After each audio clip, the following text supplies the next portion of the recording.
Never gonna climb onto my roof or anywhere close to that, but Kahuna Window Cleaning will. I hear they've got a new person on payroll. Twin Cities Live reporter Kelly Hansen takes us to their latest job. We are in what you call the perfect example of an area where the gutters are not going to be clean all the time. Yep. So we have a beautiful house here.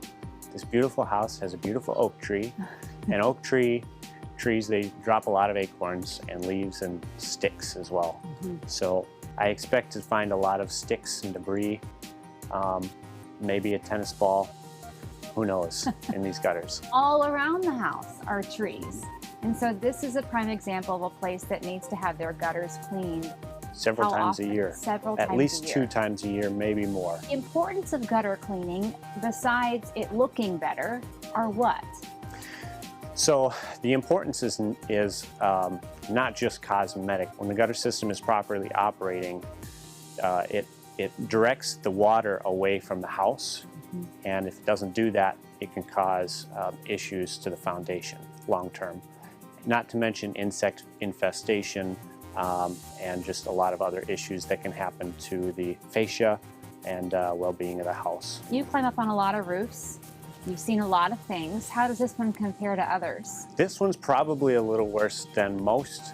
A lot of our customers get it done on a regular basis, and then it's not too bad. This is a new customer to us, so I'm sure he'll be getting it done more often next time. So we bag up all the heavy debris by hand, and we bag it up and we take that with us. So we're not leaving any debris behind.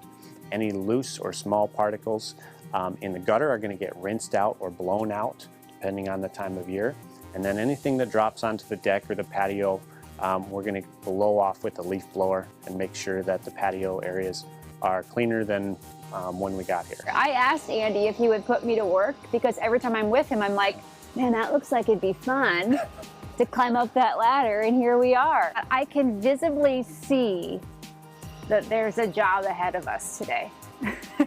You got it. We've got this beautiful oak tree over this house, and oak trees like to drop a lot of acorns and sticks. So we'll be digging a lot of acorns and sticks out of the gutters today.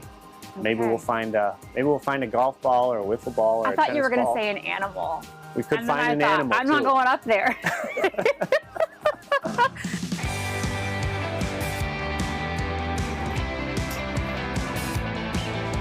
Let's do it. The last thing you need is our tool so you can safely reach out without having to move the ladder. Okay. So you can pull the debris to you, pick it up, and then put it in the bucket. Do I pull it with this side? Yes. Or is it going to go anywhere? Nope. Oh boy. All right. You got your work cut out for you. Okay. See you in about 3 hours. Oh my gosh. There's so much. If you have a lot of gunk in your gutters, it's likely that there's also some standing water up there. When that standing water freezes, it makes it almost impossible to properly clean those gutters. So get it done early, and then we also recommend getting it done in the spring because a lot of trees don't lose their leaves until the spring. All right, my work here is done. How's it look? Looks good, but you've got a little more to clean up. Sorry. Should I go inspect? Have at it. All right. Way to go, Kelly. I looked at a ladder recently. And what'd you say to it? I hate you, and I don't want to go up there, so I'm glad that they do. When you book your gutter cleaning for the month of October, Kahuna will give back in a very big way. For every gutter cleaned next month, Kahuna will donate 50 meals to Feed My Starving Children. You know, the owner, Andy, has been volunteering at Feed My Starving Children since he was in middle school. He said it's really been important for his team to continue serving the community. You will find all the details to book your gutter cleaning appointment. It's over at TwinCitiesLive.com.